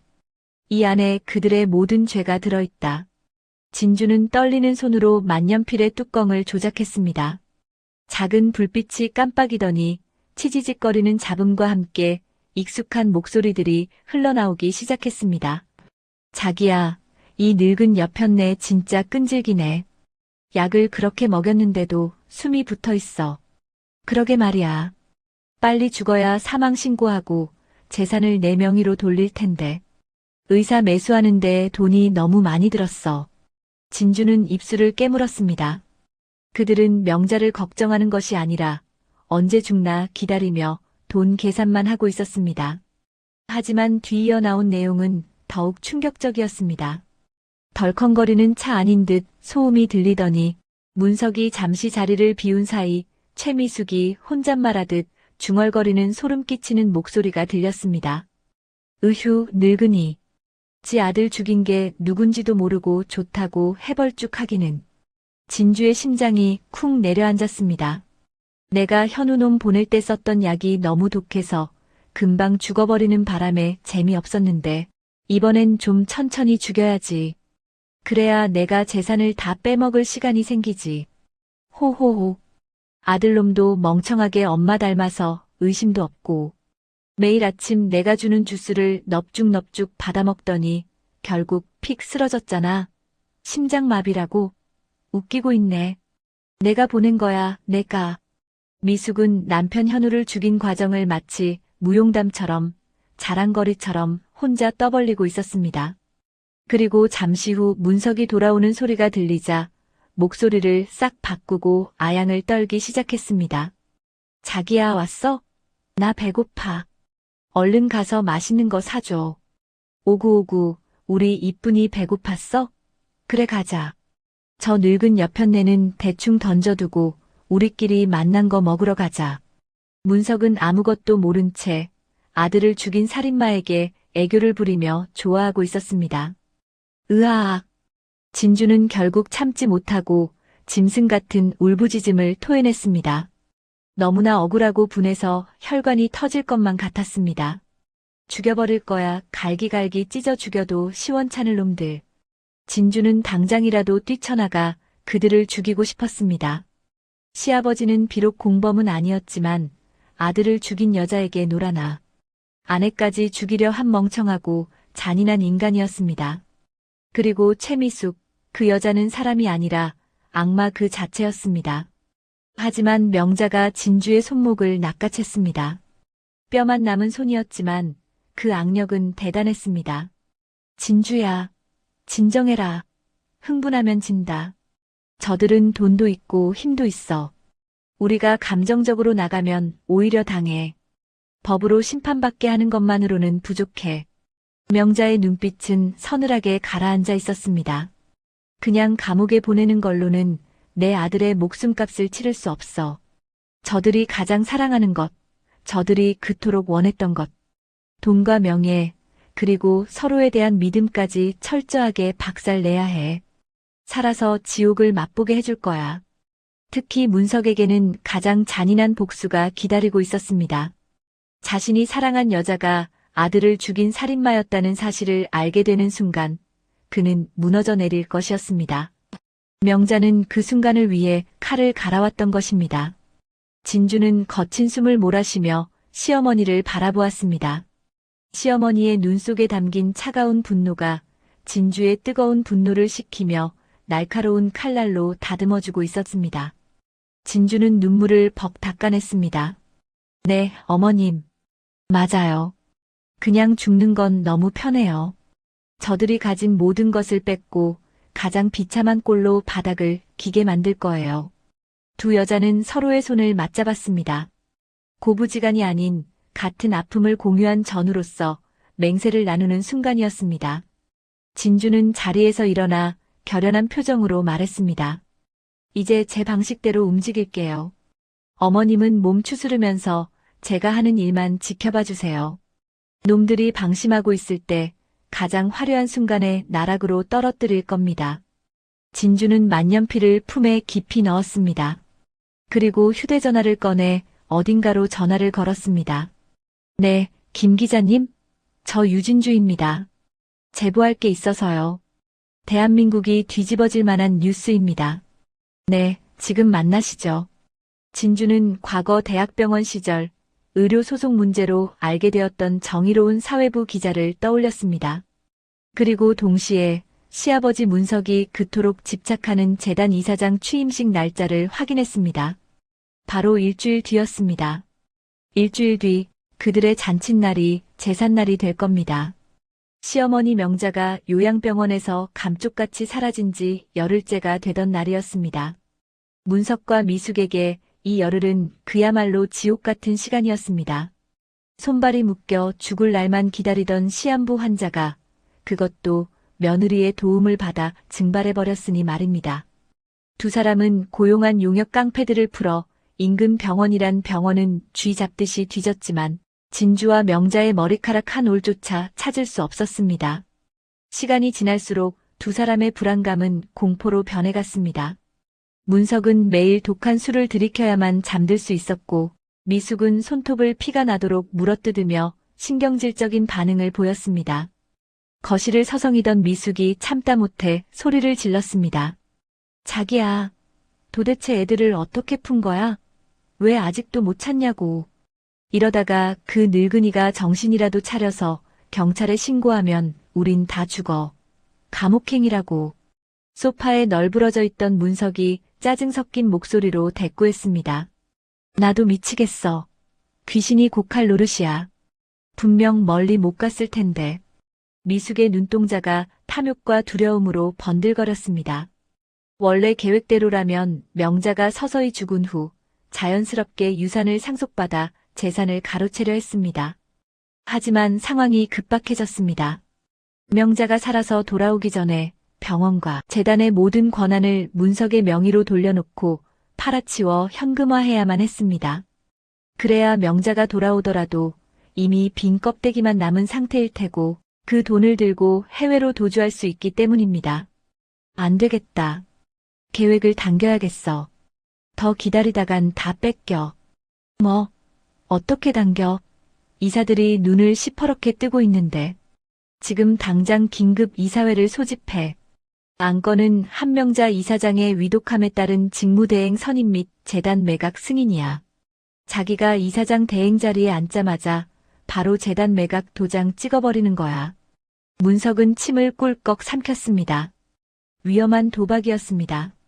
하지만 이사들이 반대하면 어떡하지? 그 깐깐한 놈들이 가만히 있겠어? 특히 김 이사랑 박 이사는 내 얼굴만 봐도 으르렁거리는 놈들인데. 미숙이 코웃음을 쳤습니다. 걱정 마. 돈 싫어하는 사람 없어. 내가 다 알아서 할 테니까 자기는 가서 연기나 잘해. 아픈 아내 때문에 가슴 찢어지는 불쌍한 남편, 병원을 살리려는 헌신적인 남편 흉내만 내라고. 알았어? 그날 밤부터 미숙의 은밀하고도 치밀한 로비가 시작되었습니다. 그녀는 밤새 이사들에게 전화를 돌리고 007 작전을 방불케 하며 현금이 든 사과 상자를 전달했습니다. 이번 안건만 통과시켜주면 매각 대금의 몇 프로를 떼어주겠다. 자녀 유아. 자금을 대주겠다는 달콤한 회유와 협박이 오고 갔습니다. 돈 앞에서 이사들의 양심은 눈 녹듯 사라졌습니다. 하나둘씩 문석의 편으로 넘어가기 시작했습니다. 드디어 운명의 날이 밝았습니다. 명성의료원 대회의실 앞에는 한명자. 이사장님의 빠른 쾌유를 빕니다라는 뻔뻔하고 가증스러운 현수막이 걸려 있었습니다. 회의장 안은 팽팽한 긴장감이 감돌았습니다. 말끔하게 양복을 차려입은 이사들이 하나둘 자리에 앉았고 상석에는 비어있는 이사장 의자가 덩그러니 노여 주인을 기다리고 있었습니다. 문석은 검은색 양복에 검은 넥타이를 메고 침통한 표정을 지으며 단상에 올랐습니다. 그의 눈가는 미리 안약을 넣어 붉게 충혈되어 있었습니다. 그 뒤에는 화려하게 차려입은 미숙이 마치 비서실장이라도 된 양서서 이사들을 향해 여유로운 미소를 짓고 있었습니다. 문석이 마이크를 잡았습니다. 존경하는 이사님들, 그리고 임직원 여러분. 오늘 이렇게 급하게 모시게 되어 참으로 송구스럽습니다. 문석은 품에서 손수건을 꺼내 눈가를 훔치는 신용을 하며 입을 열었습니다. 목소리는 물기 어린 듯 떨리고 있었습니다. 제 아내 한명자 이사장이 갑작스러운 병환으로 쓰러진 지 벌써 한 달이 지났습니다. 하늘도 무심하시지. 의사들 말로는 가망이 없다고 합니다. 뇌사 상태가 지속되고 있어 이제는 마음의 준비를 해야 할 것 같습니다. 여기저기서 탄식과 웅성거림이 터져나왔습니다. 물론 그중 절반은 미숙에게 돈을 받은 이사들의 연기였습니다. 아이고, 이를 어째. 그렇게 건강하시던 분이. 문석은 그 틈을 타 더욱 목소리를 높였습니다. 아내가 평생을 바쳐 피땀 흘려 일군 이 병원이 리더의 부재로 흔들리는 것을 더 이상 볼 수 없습니다. 제가 비록 부족하지만 아내의 유지를 받들어 병원을 정상화하고 더 큰 발전을 위해 헌신하고자 합니다. 부디 저를 믿고 이사장 직무대행으로 선임해 주십시오. 그리고 병원의 재정 안정을 위해 불가피한 매각 절차를 승인해 주십시오. 문석의 연기는 완벽했습니다. 평소 그를 무능하다고 무시하던 중립적인 이사들조차 그의 절절한 눈물 연기에 마음이 흔들릴 정도였습니다. 게다가 이미 미숙에게 매수된 이사들이 바람을 잡기 시작했습니다. 맞습니다. 병원이 살아야지요. 남편분이 맡으시는 게 당연한 도리 아닙니까? 저도 김문석 이사를 지지합니다. 지금은 비상 상황입니다. 분위기는 순식간에 문석 쪽으로 기울었습니다. 미숙은 회심의 미소를 지으며 문석에게 눈짓을 보냈습니다. 다 됐어. 이제 끝이야라는 신호였습니다. 사회자가 마이크를 잡았습니다. 자, 그럼 안건을 상정하겠습니다. 김문석 이사를 이사장 직무대행으로 선임하고 재단 매각에 대한 정권을 위임하는 건에 대해 동의하십니까? 약속이라도 한 듯 이사들이 일제히 손을 들었습니다. 찬성합니다. 동의합니다. 제청합니다. 여기저기서 찬성의 목소리가 이어졌습니다. 반대하는 사람은 아무도 없었습니다. 문석의 심장은 터질 듯이 뛰었습니다. 이제 의사복만 두드리면 끝이었습니다. 이 병원은 내 것이 되고 곧바로 팔아치워 수천억 원의 현금을 손에 쥐게 되는 것입니다. 그 돈이면 미숙과 함께 스위스로 가서 평생 왕처럼 살 수 있었습니다. 사회자가 의사봉을 들어 올렸습니다. 문석은 벅차오르는 희열을 감추기 위해 입술을 깨물었습니다. 미숙은 승리의 기쁨에 취해 눈을 지그시 감았습니다. 그럼 이견이 없으므로 김문석 이사를 직무대행으로 선임함을 가결. 사회자의 손에 들린 나무망치가 책상을 향해 내려오고 있었습니다. 바로 그때였습니다. 쾅! 의사봉이 책상을 때리는 소리가 아니었습니다. 회의장의 육중한 참나무 문이 부서질 듯 굉음을 내며 활짝 열리는 소리였습니다. 모두의 시선이 일제히 문 쪽으로 쏠렸습니다. 사회자의 손도 허공에 멈췄습니다. 문석과 미숙도 놀란 토끼 눈을 하고 입구 쪽을 바라보았습니다. 그리고 그곳에 나타난 사람을 본 순간 회의장 안은 찬물을 끼얹은 듯 얼어붙었습니다. 숨소리조차 들리지 않는 정막이 흘렀습니다. 누구 맘대로 내 병원을 팔아먹겠다는 거야. 쩌렁쩌렁한 목소리의 주인공은 다름 아닌 뇌사 상태라던 한명자 이사장이었습니다. 그녀는 비록 환자복을 입고 휠체어에 앉아 있었지만 그 눈빛만은 살아있는 호랑이처럼 형형하게 빛나고 있었습니다. 죽음의 문턱에서 돌아온 여장부의 기계가 온몸에서 뿜어져 나오고 있었습니다. 그리고 그 휠체어 손잡이를 꽉 쥐고 서 있는 사람은 바로 쫓겨난 며느리 유진주였습니다. 진주는 결연한 표정으로 회의장 안을 둘러보았습니다. 그녀의 뒤로는 건장한 체격의 사설 경호원들과 날카로운 눈빛의 변호사들이 호위하듯 따라 들어오고 있었습니다. 이사장님? 사모님?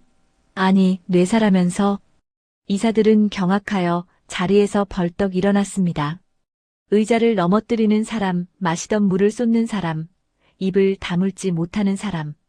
회의장은 순식간에 혼란의 도가니가 되었습니다. 단상 위에 서 있던 문석은 귀신이라도 본 듯 얼굴이 하얗게 질렸습니다. 손에 들고 있던 손수건이 스르르 바닥으로 떨어졌습니다. 여보, 당신이 어떻게? 문석의 다리가 후들거렸습니다. 미숙은 악소리도 내지 못하고 그 자리에 주저앉을 뻔했습니다. 눈앞의 광경이 믿기지 않아 눈을 비비고 또 비볐습니다. 하지만 명자는 사라지지 않았습니다. 오히려 바퀴를 굴려 점점 단상 쪽으로 다가오고 있었습니다. 명자는 차가운 미소를 지으며 문석을 똑바로 노려보았습니다. 그 서늘한 시선에 문석은 오금이 저려왔습니다. 왜? 내가 죽어서 영영 안 돌아올 줄 알았나? 내 남편이라는 작자가 마누라가 죽기도 전에 장례 치르고 재산 챙길 생각부터 하고 있었구먼. 아주 훌륭해. 명자의 비꼬는 말투는 칼날처럼 날카로웠습니다. 진주는 휠체어를 힘차게 밀며 악당들이 서 있는 단상을 향해 거침없이 전진했습니다. 한명자 이사장의 등장으로 이사회장은 쑥대밭이 되었습니다. 죽은 줄 알았던 사람이 살아서 돌아왔다는 충격, 그리고 그녀가 내뱉는 서슬 펄언 일갈에 모두가 넋을 잃었습니다. 문석은 입술이 파랗게 질린 채 뒷걸음질 쳤고 미숙은 책상을 부여잡고 간신히 서 있었습니다. 진주는 휠체어를 단상 바로 앞까지 밀고 갔습니다. 그리고 마이크를 잡고 당당하게 외쳤습니다. 여러분, 지금 이 자리에서 벌어지고 있는 일은 모두 사기입니다. 한명자 이사장님은 뇌사가 아닙니다.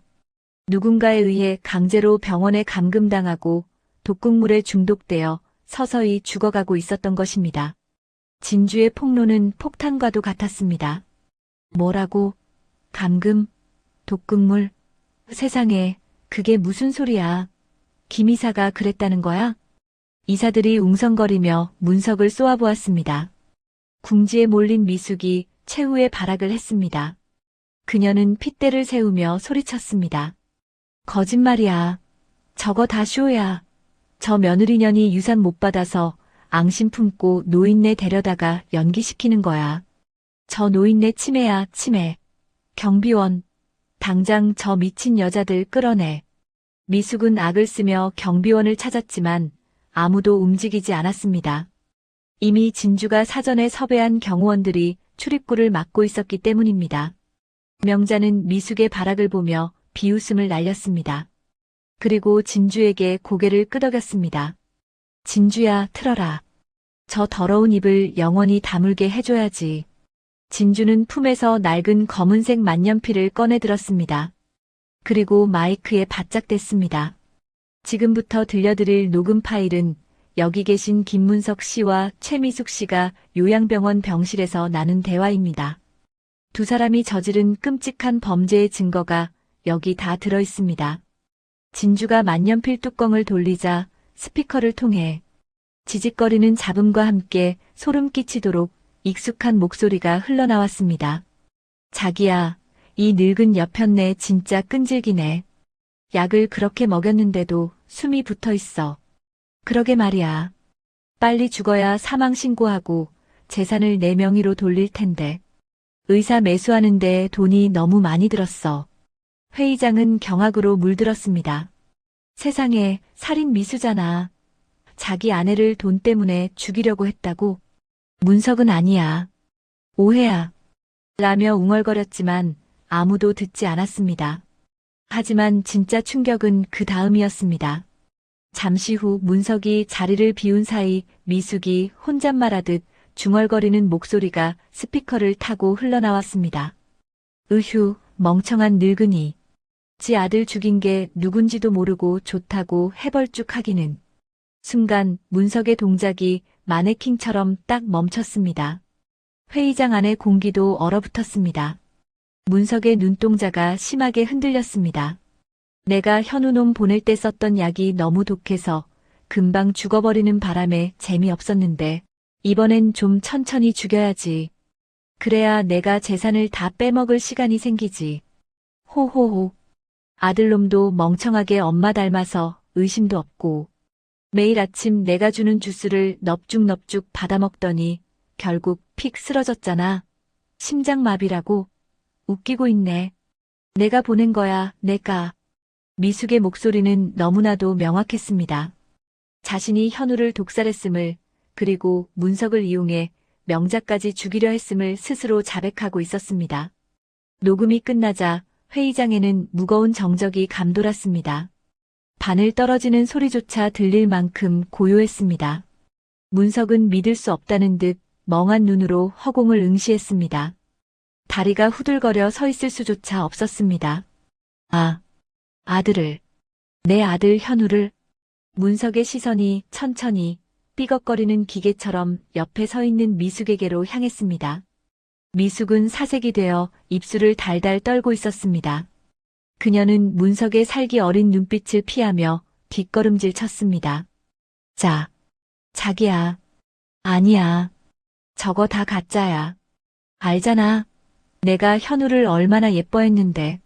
거짓말 마. 문석이 짐승 같은 포효를 내질렀습니다. 그의 눈은 핏발이 서서 붉게 충혈되어 있었습니다. 내년이 내 아들을 죽였어? 내가 세상에서 제일 아끼는 내 새끼를 네가 죽였다고? 문석은 그동안 자신이 미숙에게 속아왔던 시간들이 주마등처럼 스쳐 지나갔습니다. 아들을 잃고 슬퍼할 때 옆에서 위로해주던 미숙의 가증스러운 얼굴, 아내를 내쫓고 둘이서 행복하게 살자며 속삭이던 그 목소리, 그 모든 것이 거짓이었고 아들을 죽인 살인마의 연기였다는 사실에 문석의 이성은 완전히 끊어지고 말았습니다. 으아악! 문석은 절규하며 미숙에게 달려들었습니다. 그리고 미숙의 멱살을 잡고 거칠게 흔들었습니다. 야, 이 악마 같은 년아. 살려내. 내 아들 살려내. 네가 감히 내 아들을 건드려. 죽여버릴 거야. 객. 자기야. 이거 나. 숨 막혀. 미숙은 발버둥 쳤지만 분노에 눈이 먼 문석의 힘을 당해낼 수 없었습니다. 두 사람은 단상 위에서 뒤엉켜 바닥으로 뒹굴었습니다. 서로 머리끄덩이를 잡고 핥히며 개싸움을 벌였습니다. 그때였습니다. 회의장 뒷문이 활짝 열리며 카메라 플래시가 펑펑 터지기 시작했습니다. 네, 지금 보시는 이곳은 명성의료원 이사회 현장입니다. 뇌사 상태로 알려졌던 한명자 이사장이 극적으로 등장해 남편과 내연녀의 살인 혐의를 폭로했습니다. 진주가 연락해둔 김 기자를 비롯한 수십 명의 취재진이 들이닥친 것입니다. 방송사 카메라들이 단상 위에서 서로 엉겨붙어 싸우고 있는 문석과 미숙을 생중계했습니다. 아이고 세상에, 저게 무슨 꼴이야. 아들을 죽인 여자랑 바람이 났다니 천벌을 받을 놈. TV로 이 장면을 지켜보던 국민들은 충격에 휩싸였습니다. 고상한 척하던 병원장 남편과 재벌 사모님, 흉내를 내던 가정부의 추악한 민낯이 전국의 낱낱이 공개되는 순간이었습니다. 문석은 카메라가 찍든 말든 상관하지 않았습니다. 그는 미숙의 목을 조르며 울부짖었습니다. 내 아들 살려내. 이 나쁜 년아. 내가 너를 믿었는데. 내가 미쳤지. 내가 미쳤어. 문석의 절규는 단순한 분노가 아니었습니다. 아들을 죽인 원수와 한패가 되어 놀아났다는 뼈저린 죄책감, 돌이킬 수 없는 자신의 어리석음에 대한 통곡이었습니다. 경찰들이 들이닥쳐 두 사람을 떼어놓았습니다. 미숙은 머리가 산발이 된 채 바닥에 엎드려 헐떡거렸고 문석은 경찰에게 제압당하면서도 미숙을 향해 발길질을 해댔습니다. 회의장은 아수라장이 되었고 진주와 명자는 그 모든 광경을 차갑게 내려다보고 있었습니다. 악마들의 축제는 끝났습니다. 이제 그들에게 남은 것은 차가운 철창과 영원한 후회뿐이었습니다. 이사회장에서의 난동은 대한민국 전역에 생중계되었습니다. 아수라장이 된 회의장으로 경찰과 검찰 수사관들이 물밀듯이 들이닥쳤습니다. 최미숙, 당신을 김현우 씨 살해 및 한명자 씨 살인 미수, 사기, 횡령 혐의로 긴급 체포합니다. 형사가 최미숙의 손목에 차가운 은팔찌를 채웠습니다. 수갑이 채워지는 순간에도 미숙은 악을 쓰며 발버둥 쳤습니다. 이거 안 나? 내가 누군지 알아? 나 명성의료원. 사모님이야. 저 늙은이가 조작한 거라고. 증거 가져와, 증거. 미숙은 카메라를 향해 침을 뱉고 욕설을 퍼붓는 추태를 부렸습니다. 머리는 산발이 되고 명품 옷은 찢겨나갔지만 그녀의 눈은 여전히 탐욕과 도끼로 번들거렸습니다. 조금의 반성도 찾아볼 수 없었습니다. 형사들은 그런 그녀를 짐짝처럼 끌고 나갔습니다. 바닥에 질질 끌려가는 미숙의 벗겨진 구두 한 짝이 허영과 거짓으로 점철된 그녀 인생의 비참한 최후를 보여주는 듯 했습니다. 반면 김문석의 체포 현장은 사뭇 달랐습니다. 김문석 씨, 당신을 살인 방조 및 살인 미수 혐의로 체포합니다. 형사가 다가와 수갑을 채웠지만 문석은 저항하지 않았습니다. 아니, 저항할 힘조차 남아있지 않았습니다. 그는 넋이 나간 사람처럼 허공을 응시하고 있었습니다. 초점 없는 눈동자에서는 끊임없이 눈물만 주르륵 흘러내렸습니다. 현우야, 내 새끼. 아빠가 죽인 거야? 문석은 미친 사람처럼 중얼거렸습니다. 자신이 그토록 사랑했던 아들 현우. 그 아들을 독살한 여자를 사랑하고 그 여자와 한패가 되어 아내까지 죽이려 했다는 끔찍한 진실이 그의 뇌를 파괴해버린 것입니다. 문석은 다리에 힘이 풀려 주저앉았고 형사 2명이 양쪽에서 그를 부축해 끌고 나갔습니다.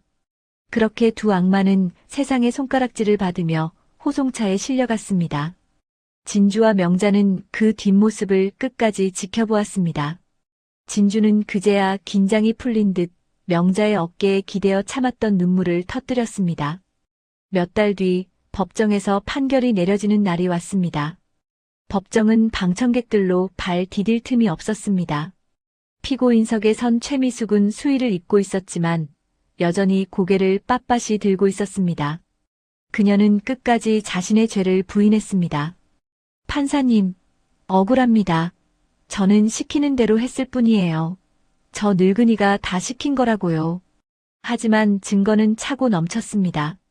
진주가 제출한 만년필 녹음 파일과 명자의 증언은 물론이고 진주의 끈질긴 추적과 경찰 수사로 결정적인 증거들이 쏟아져 나왔습니다. 미숙이 인터넷과 농약상을 통해 비소 원료를 수차례 구매한 내역이 카드 명세서와 택배 기록에서 고스란히 확인되었고 검찰의 요청으로 실시된 현우의 부검 재수사에서는 심장마비가 아닌 급성 독극물 중독 소견이 나왔습니다. 결정적으로 요양병원에서 명자에게 마비제를 처방하고 뇌사 진단서를 허위로 작성했던 매수된 의사가 검찰 조사에서 자백하며 문석과 미숙의 지시를 받았음을 시인했습니다. 빠져나갈 구멍은 어디에도 없었습니다. 판사가 근엄한 목소리로 판결문을 읽어 내려갔습니다. 피고인 최미숙은 자신의 탐욕을 채우기 위해 무고한 사람을 계획적으로 독살하고 이를 은폐하기 위해 또 다른 살인을 시도하는 등 죄질이 극히 불량하다. 또한 법정에서도 반성하는 기미 없이 피해자들을 모욕하고 거짓 진술로 일관하고 있다. 이에 재판부는 피고인을 사회에서 영구히 격리할 필요가 있다고 판단한다. 법정에 팽팽한 긴장감이 감돌았습니다. 피고인 최미숙에게 무기징역을 선고한다. 탕, 탕, 탕. 판결이 내려지자 방청석에서는 환호와 박수가 터져나왔습니다. 미숙은 그제야 현실을 자각한 듯 비명을 질렀습니다. 안 돼. 내가 왜. 내 돈 내놔. 내 병원 내놔. 교도관들이 미숙을 끌고 나갔습니다. 그녀는 가장 악명 높고 규율이 엄격하기로 소문난 청송 제2교도소 독방으로 이송되었습니다. 미숙은 그곳에서 평생 썩어야 했습니다. 그녀에게 가장 큰 고통은 감옥 생활 자체가 아니었습니다. 자신이 그토록 무시했던 며느리 진주와 시어머니, 명자가 보란듯이 잘 사는 꼴을 TV 뉴스로 지켜보며 배가 아파 뒹구는 것이었습니다. 질투와 화병, 그것이 미숙에게 내려진 진짜 형벌이었습니다. 한편 김문석의 재판은 조금 다른 양상으로 흘러갔습니다. 피고인석에 앉은 문석은 재판 내내 한마디도 하지 않았습니다. 아니, 할 수 없었습니다. 그는 체포된 날의 충격으로 실어증에 걸려 입을 닫아버렸고 극심한 스트레스로 인해 시신경이 파괴되어 앞을 볼 수 없는 상태가 되었습니다. 판사는 문석에게 징역 15년을 선고했습니다. 하지만 그에게 감옥의 형량은 의미가 없었습니다. 문석은 교도소의 차가운 독방에 갇혀 지내게 되었습니다. 눈을 떠도 칠흑 같은 어둠뿐이었고 입을 열어도 목소리가 나오지 않았습니다. 세상과 단절된 그 어둠 속에서 문석을 찾아오는 것은 단 하나, 죽은 아들 현우의 환영이었습니다. 아버지, 왜 그러셨어요? 저한테 왜 독을 주셨어요? 환청은 밤마다 문석의 귓가를 맴돌았습니다. 문석은 소리 없는 비명을 지르며 벽을 긁어댔습니다. 하지만 아무리 부정해도 아들을 죽인 여자의 손을 잡고 희희덕거렸던 자신의 모습이 떠올라 그를 괴롭혔습니다. 문석은 밥도 먹지 못하고 잠도 자지 못한 채 뼈만 남은 앙상한 몰골로 변해갔습니다. 그는 감옥이라는 물리적인 감옥보다 더 끔찍한 죄책감이라는 마음의 지옥에 갇혀버린 것입니다. 스스로 눈과 귀를 닫고 지옥 속에 빠져버린 그의 말로는 비참하기 그지없었습니다. 모든 재판이 끝나고 법원을 나서는 진주와 명자의 얼굴에는 후련함보다는 씁쓸함이 묻어났습니다. 악마들은 벌을 받았지만 떠난 사람은 돌아오지 않기 때문입니다. 하지만 두 사람은 서로의 손을 꼭 잡았습니다. 어머님, 이제 다 끝났어요. 집에 가요. 그래, 진주야. 우리 현우가 하늘에서 보고 있겠지? 고맙다고 할 거야. 진주는 맑게 갠 하늘을 올려다보았습니다. 어디선가 불어온 바람이 진주의 볼을 따스하게 스치고 지나갔습니다. 마치 남편 현우가 잘했어, 고마워라고 속삭이는 것 같았습니다. 두 사람은 서로를 의지하며 법원 계단을 내려왔습니다. 비가 온 뒤 땅이 굳어지듯 모진 시련을 겪어낸 두 고부 사이에는 피보다 진한 전우애와 가족애가 자리 잡았습니다. 악몽은 끝났고 희망이라는 이름의 새로운 아침이 밝아오고 있었습니다. 세상은 다시 조용해졌고 계절은 어느덧 바뀌어 따스한 봄바람이 불어오고 있었습니다. 하지만 폭풍이 지나간 자리에는 폐허가 남는 법입니다. 진주와 시어머니 명자의 마음속에는 사랑하는 아들, 그리고 남편을 잃은 거대한 구멍이 뻥 뚫려 있었습니다. 재판이 끝나고 한 달 뒤 명성의료원 대회의실에 다시 한번 수많은 기자가 모였습니다. 이번에는 사건 사고가 아닌 한명자 이사장의 중대 발표가 있다는 소식 때문이었습니다. 단상에 오른 명자의 얼굴은 예전보다 훨씬 편안해 보였습니다. 도끼 서린 눈빛 대신 깊은 슬픔을 이겨낸 사람만이 가질 수 있는 온화함이 감돌았습니다. 명자가 마이크 앞에 섰습니다. 존경하는 국민 여러분, 그리고 임직원 여러분. 저는 오늘부로 명성의료원 이사장직에서 물러나려 합니다. 장내가 술렁거렸습니다. 평생을 병원에 바친 철의 여인 한명자의 은퇴 선언이었습니다. 지난 몇 달간 겪은 일들은 저에게 많은 것을 깨닫게 해주었습니다. 돈과 명예, 권력, 그 모든 것이 제 아들 현우의 웃음 한 번보다 못하다는 것을 뼈저리게 느꼈습니다. 저는 그동안 앞만 보고 달리느라 소중한 가족을 지키지 못했습니다. 명자의 목소리가 잠시 떨렸습니다. 맨 앞줄에 앉아있던 진주가 눈시울을 붉히며 시어머니를 바라보았습니다. 이제 저는 남은 생을 속죄하는 마음으로 살고자 합니다. 제 전 재산을 출연하여 제 아들의 이름을 딴 현우 장학재단을 설립하겠습니다. 그리고 이 재단의 운영을 제 며느리 유진주에게 맡기고자 합니다. 카메라 플래시가 쉴 새 없이 터졌습니다. 명자는 단상 아래에 있는 진주를 불렀습니다. 진주야, 올라오렴. 진주가 수줍게 단상 위로 올라갔습니다. 명자는 진주의 손을 꼭 잡고 높이 들어 올렸습니다. 제 며느리 유진주야말로 저보다 더 병원을 사랑하고 환자를 아끼는 사람입니다. 무엇보다 죽음의 문턱에서 저를 구해준 생명의 은인이자 제 아들이 남겨준 가장 귀한 선물입니다. 이제부터 유진주 이사장이 현우재단을 이끌어갈 것입니다. 박수 갈채가 쏟아졌습니다. 시아버지에게 쫓겨나 청소부로 전전하던 며느리가 당당하게 재단 이사장으로 세상 앞에 서는 순간이었습니다. 진주는 떨리는 목소리로 소감을 말했습니다. 부족한 저에게 큰 자리를 맡겨주신 어머님께 감사드립니다. 남편 현우 씨는 생전에 항상 어려운 사람들을 돕고 싶어 했습니다. 그 뜻을 받들어 억울하고 힘든 이들의 눈물을 닦아주는 재단을 만들겠습니다. 그렇게 현우 재단이 출범했습니다. 이 재단은 단순히 공부 잘하는 학생들에게 장학금을 주는 곳이 아니었습니다. 재단의 주된 목적은 진주와 명자처럼 갑작스러운 사고나 범죄로 가족을 잃은 유가족들, 특히 자식을 잃은 부모와 남편을 잃은 미망인들을 지원하는 것이었습니다. 진주는 이사장실에 앉아 결제 서류만 보는 이사장이 아니었습니다. 그녀는 매일 현장을 누볐습니다.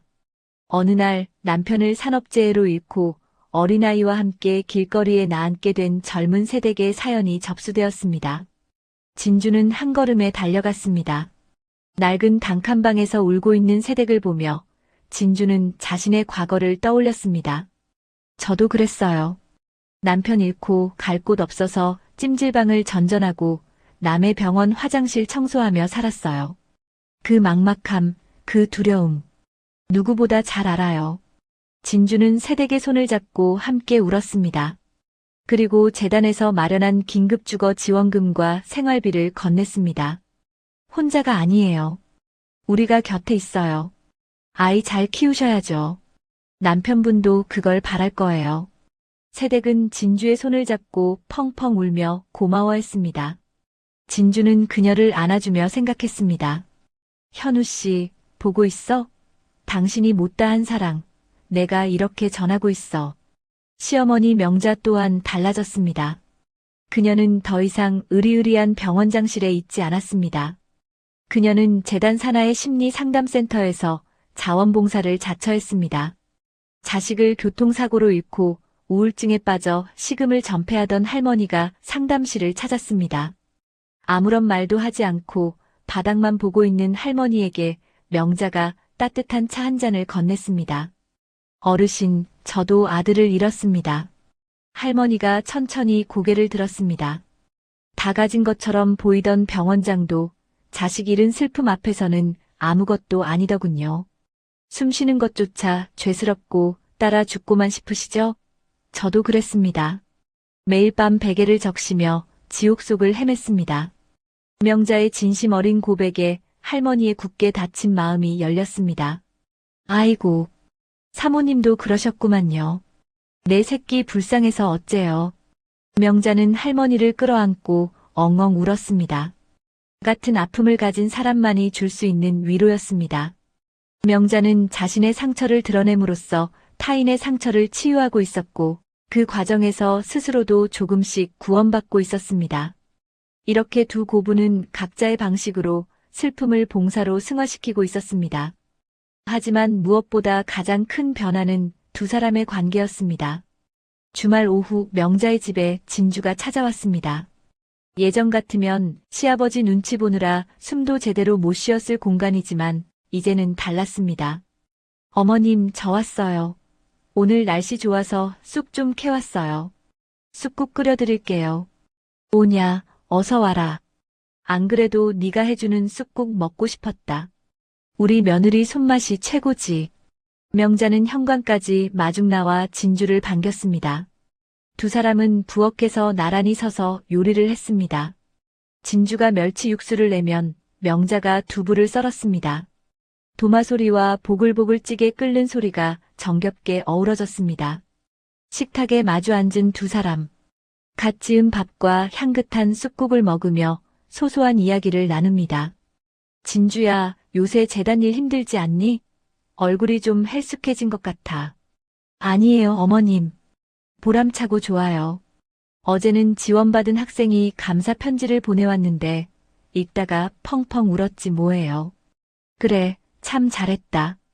우리 현우가 봤으면 얼마나 기특해했을까. 현우의 이야기가 나와도 이제는 예전처럼 고통스럽지 않았습니다. 그리움은 여전하지만 따뜻한 추억으로 이야기할 수 있게 되었습니다. 식사를 마치고 명자가 진주의 손등을 가만히 쓰다듬었습니다. 진주야. 네, 어머님 고맙다. 나 같은 늙은이 모른 척하지 않고 구해줘서. 그리고 이렇게 내 딸이 되어줘서 정말 고맙다. 명자의 눈가에 이슬이 맺혔습니다. 진주도 울컥하여 명자의 손을 맞잡았습니다. 어머님, 무슨 말씀을요? 저야말로 감사해요.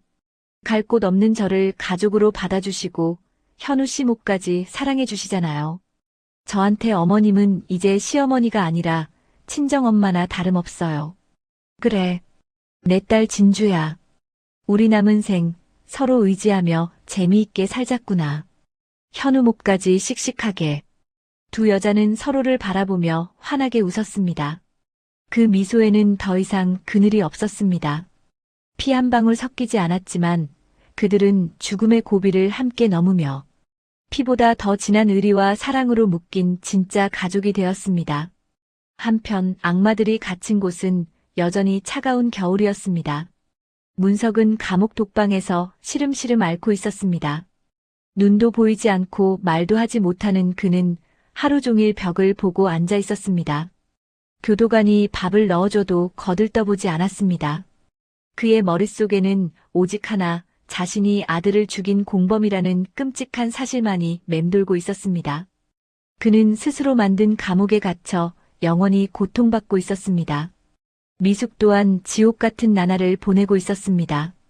TV 뉴스에 나온 현우 재단 소식을 접한 날, 그녀는 감방이 떠나가라 발광을 했습니다. 저게 내 건데, 저 돈이 다 내 건데, 으아악. 동료 수감자들이 시끄럽다며 욕설을 퍼부었지만 미숙의 귀에는 들리지 않았습니다. 화려한 옷 대신 낡은 죄수복을 입고 곰팡이 핀 밥을 먹으며 평생 남이 잘 되는 꼴을 보고 배 아파해야 하는 형벌. 그것은 사형보다 더 잔혹한 미숙의 미래였습니다. 계절은 다시 돌아 현우의 기일이 되었습니다. 진주와 명자는 곱게 차려입고 현우가 잠든 추모공원을 찾았습니다. 화창한 햇살이 비석 위로 쏟아지고 있었습니다. 진주는 하얀 국화꽃 다발을, 명자는 현우가 좋아했던 떡을 비석 앞에 놓았습니다. 여보, 나왔어. 거기서 잘 지내지? 어머님 건강하시니까 걱정 말고. 나도 당신 몫까지 열심히 살고 있어. 진주가 비석을 어루만지며 속삭였습니다. 명자도 아들의 사진을 보며 미소 지었습니다. 현우야, 내 아들. 엄마 걱정은 하지 마라. 진주가 얼마나 효녀인지 모른다. 네가 나한테 참 좋은 며느리를, 아니 예쁜 딸을 남겨주고 갔구나. 바람이 불어와 두 사람의 머리카락을 흩날렸습니다. 마치 현우가 두 분 보기 좋아요, 행복하세요라고 대답하는 것 같았습니다. 참배를 마치고 내려오는 길, 명자가 진주의 팔짱을 꼈습니다. 진주야, 내려가서 맛있는 거 먹자. 뭐 먹고 싶니? 어머님이 사주시는 냉면이요. 시원한 물냉면 먹고 싶어요. 그래, 가자. 내가 곱빼기로 사주마. 두 여자는 팔짱을 꼭 끼고 공원길을 걸어 내려갔습니다. 그 뒷모습은 영락없는 다정한 모녀지간이었습니다. 가진 것을 잃고 바닥까지 떨어졌던 며느리, 모든 것을 가졌으나 가족을 잃고 무너졌던 시어머니. 두 여자는 가장 큰 아픔 속에서 서로를 발견했고 서로를 구원했습니다. 이제 그들은 압니다. 진정한 복수는 악당을 파멸시키는 것에서 끝나는 것이 아니라 보란듯이 행복하게 살아가는 것임을, 그리고 슬픔을 나눔으로써 세상에 희망을 전하는 것이 먼저 떠난 이들을 가장 아름답게 기억하는 방법임을 말입니다. 햇살 속으로 걸어가는 두 사람의 발걸음은 더없이 가볍고 경쾌했습니다.